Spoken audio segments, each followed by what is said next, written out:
Hey, everybody, it's Jennifer and Josh, and we are coming to you with a special episode. We happened to see this new article on Us Weekly titled Great American Families 2024 Great American Christmas Lineup is Taking Shape.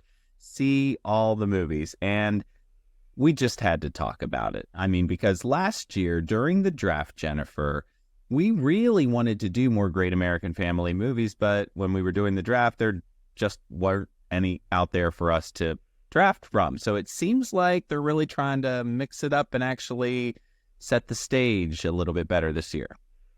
I think so. They're kind of getting ahead of it. They've even released more information at this point than, Hallmark or anybody else. So very excited to see. We were just going to kind of take a first pass at it. Josh and I will tell you who's starring in it and the synopsis and whether on basically that alone, if we are going to give it a thumbs up or a thumbs down. Now, it is worth noting that as of recording, it's mid-August.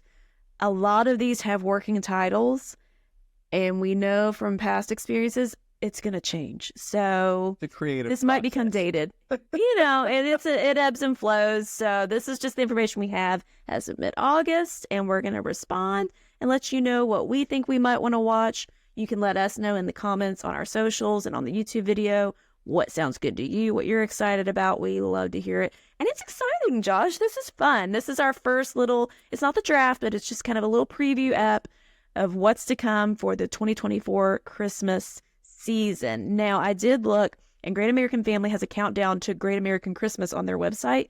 And as of recording, it's 61 days away. So the first movie should air Friday, October 18th, if nothing changes, which is pretty much what we expected. That's pretty typical, but it's exciting to have that too. Just the date for new, fresh movies. It's all happening. Let's dive in. So the first one we've got is Aurora Christmas. This one stars Jill Wagner, Jesse Hutch, Lauren Holly, and Bruce Boxleitner. So a couple names that you might have heard of from before. And here is the plot summary.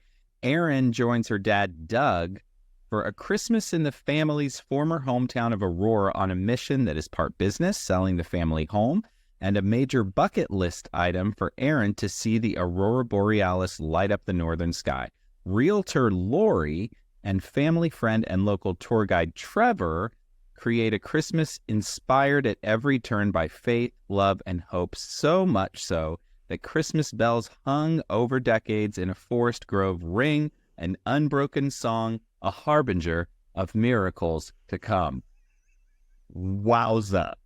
Wowie zowie. We went last year from having nothing to the complete script basically on the synopsis. A harbinger is a word that I don't think I've ever uttered out loud, I gotta say. But I'm here for it. All right. Yeah. So here we go. Okay. Snap judgment. 1, 2, 3. I'll give it a thumbs up. Oh, you said thumbs down. Oh, I'm a skeptical thumbs up because I was out on it until the Christmas bell thing. I think if it's done correctly, it could be very moving and very sweet. I mean, selling the family home, we've seen that before. We've seen the Aurora Borealis thing before. But I like Jill Wagner and Jesse Hutch a lot. I think they're strong, so I'm hoping it's a skeptical thumbs up for me. Why'd you do thumbs down? I went thumbs down because it seemed like there was too much happening based on that summary. It seems like it could be a little busy, a little complicated, a little too much for me. So, I mean, I've been surprised before, so we'll see. As we have learned, if we have learned anything doing this now 3 years, Jennifer, it's that you cannot trust the plot summaries. Never. Never at all. All right. So next up, we have the first of 2 movies starring Candace Cameron Bure, Great American Family Queen over there. So this one has Candace Cameron Bure and Eric Johnson.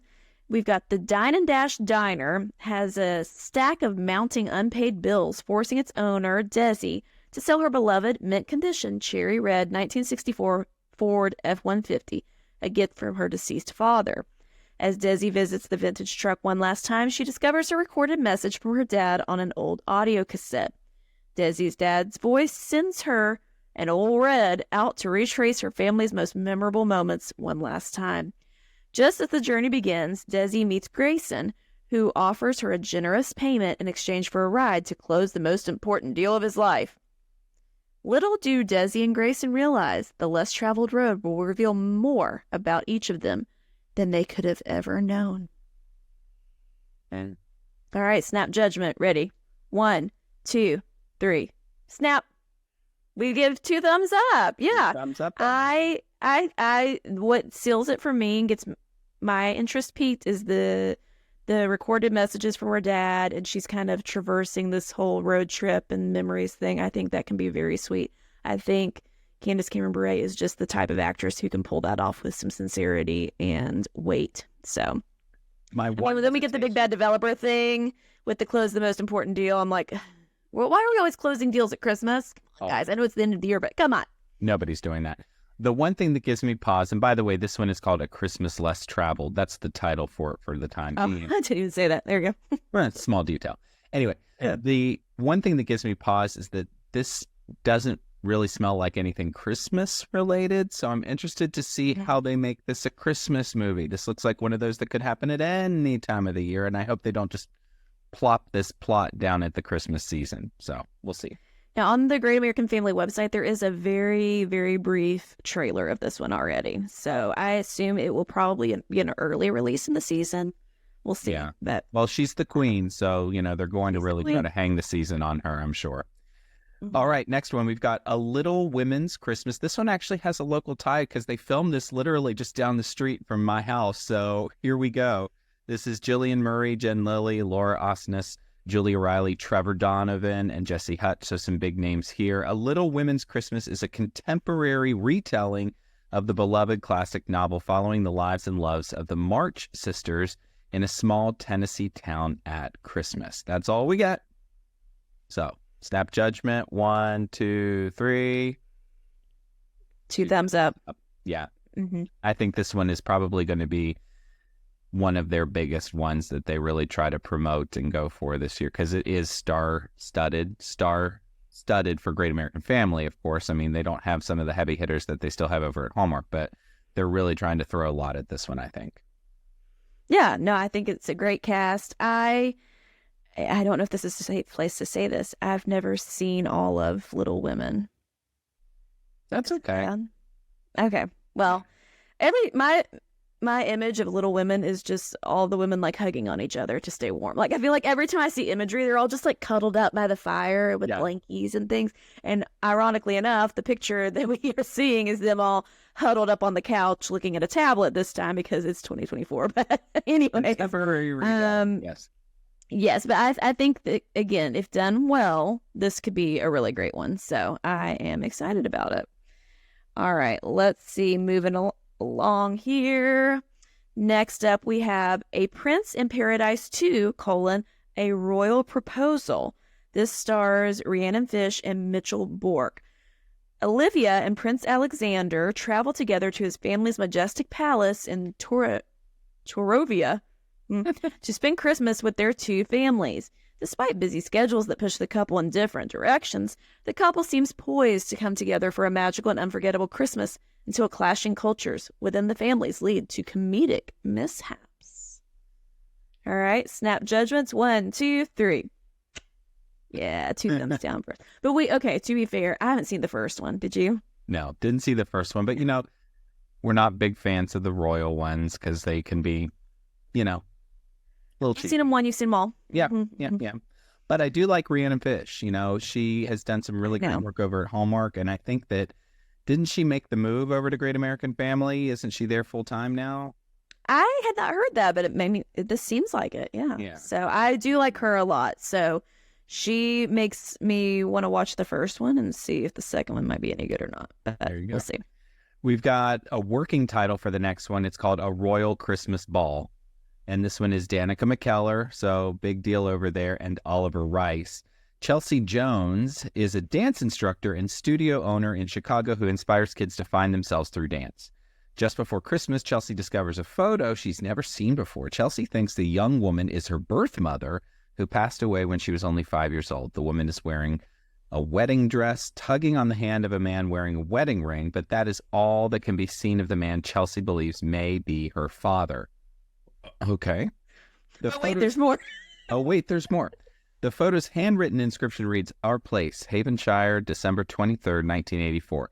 With only the internet, a plane ticket, and lifelong determination to go on, Chelsea now has 4 days in Havonshire to solve the mystery of her birth family. Along the way, she'll have to sneak into a castle, teach a stubborn prince how to dance, and be in just the right place on Christmas Eve when the bells toll.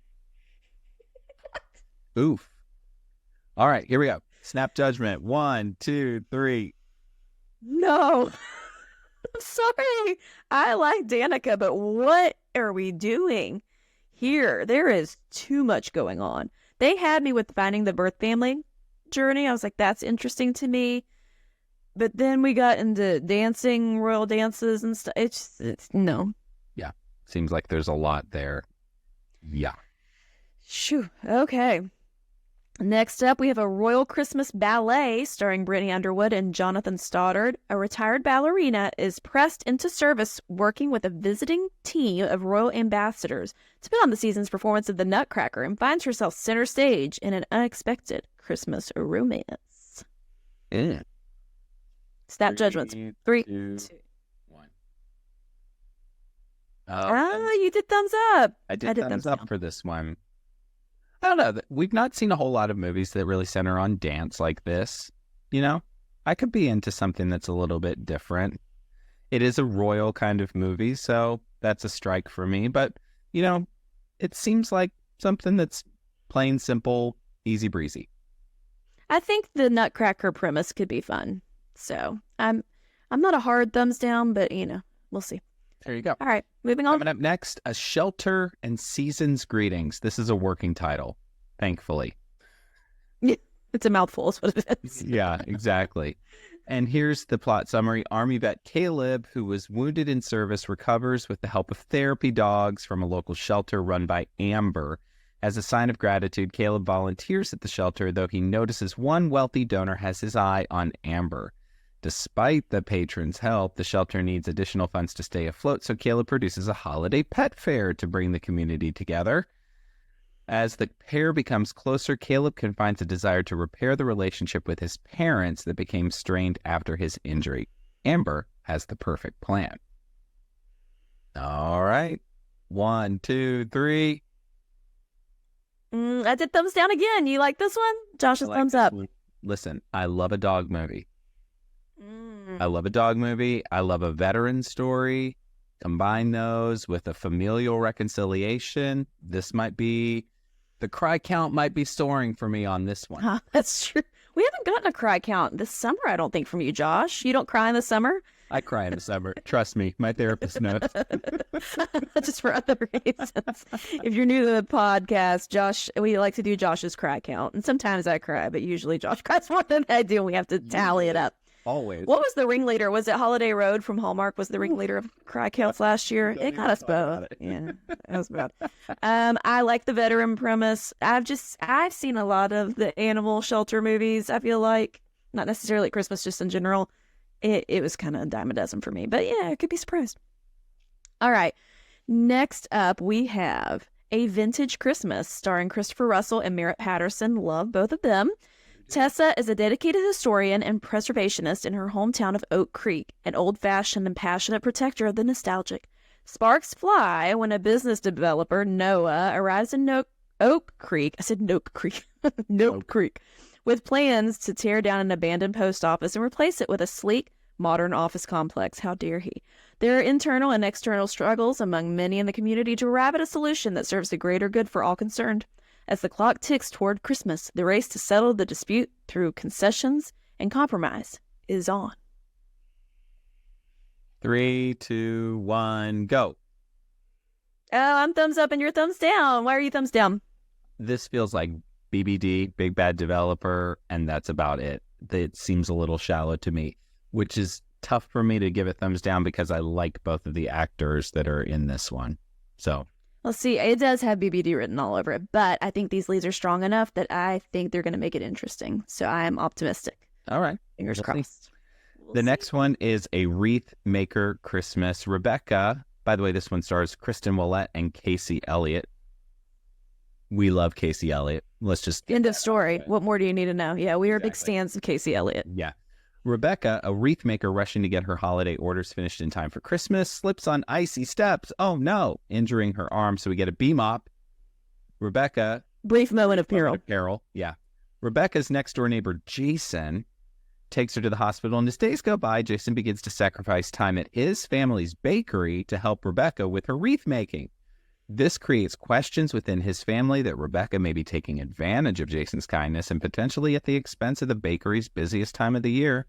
When Rebecca overhears the conversation, she retreats and refuses Jason's offers of help, only to discover she misses his presence, his friendship, or is it something more?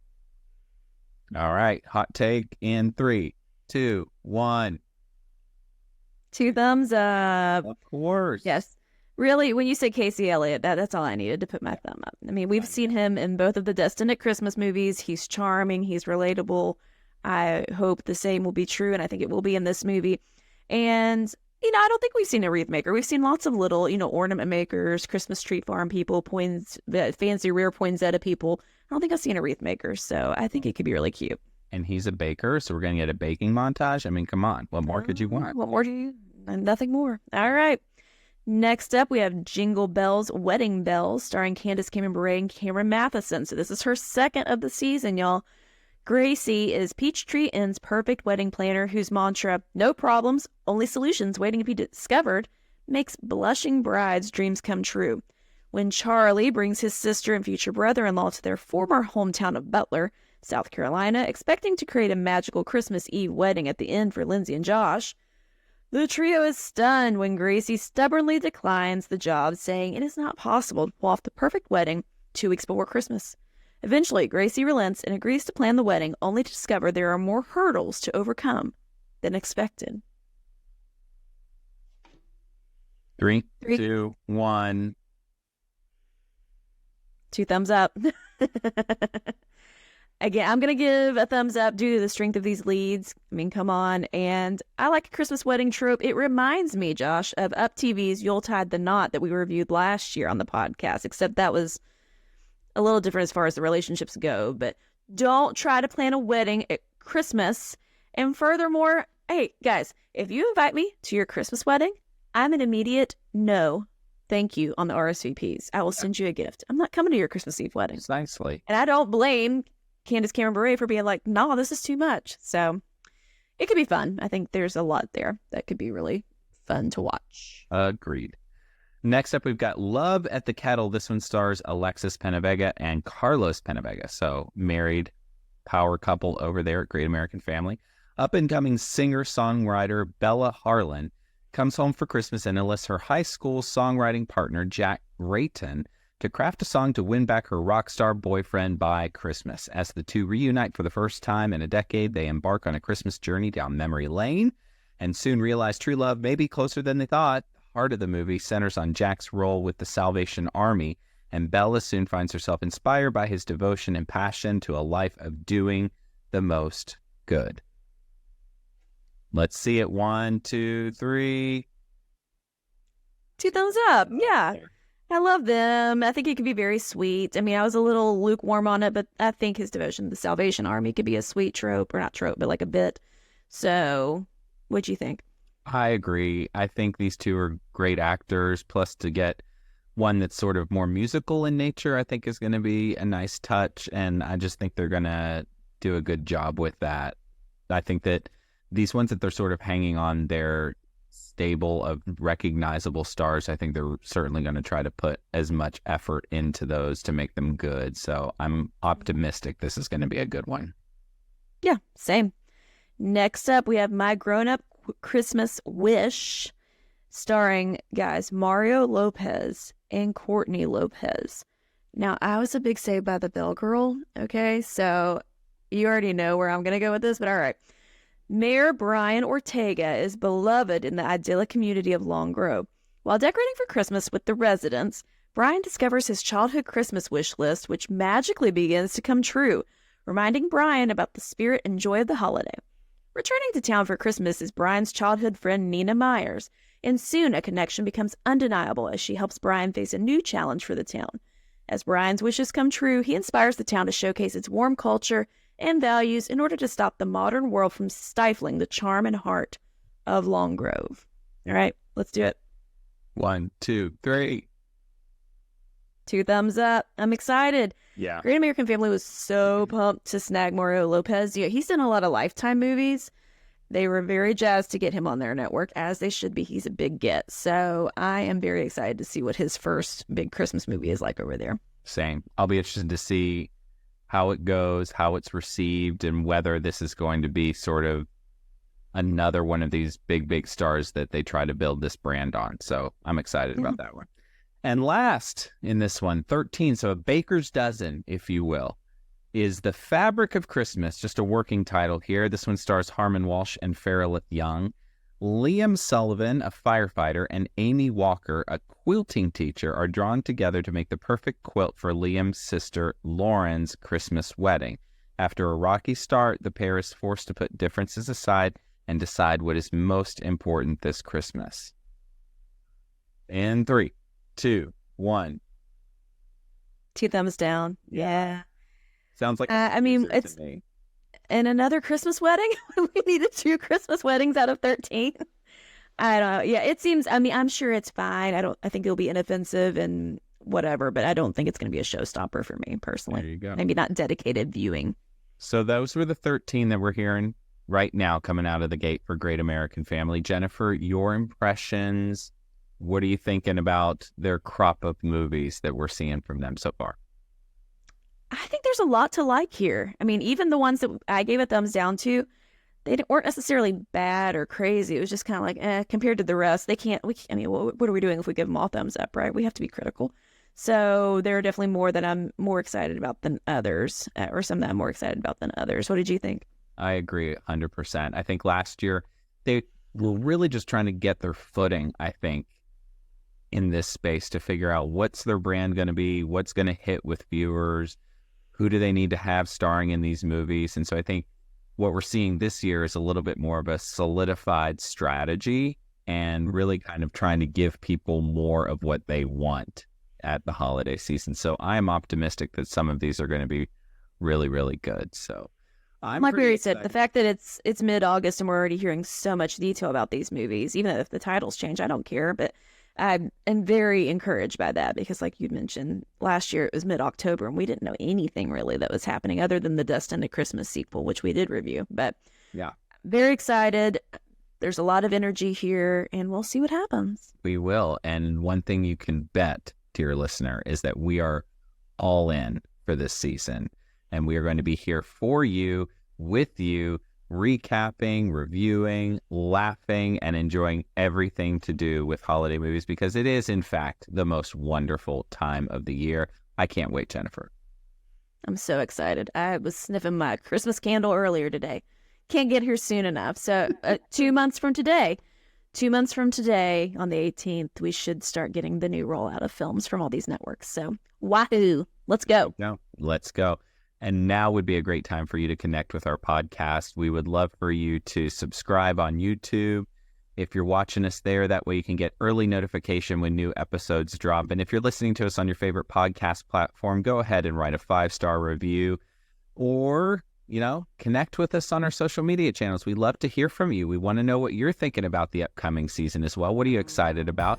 You can send us a comment. Promise you we will write you back, and you can find links to everything on our website at doyouwatchwhatiwatch.com. It is going to be an amazing fall and Christmas season. We can't wait to be with you.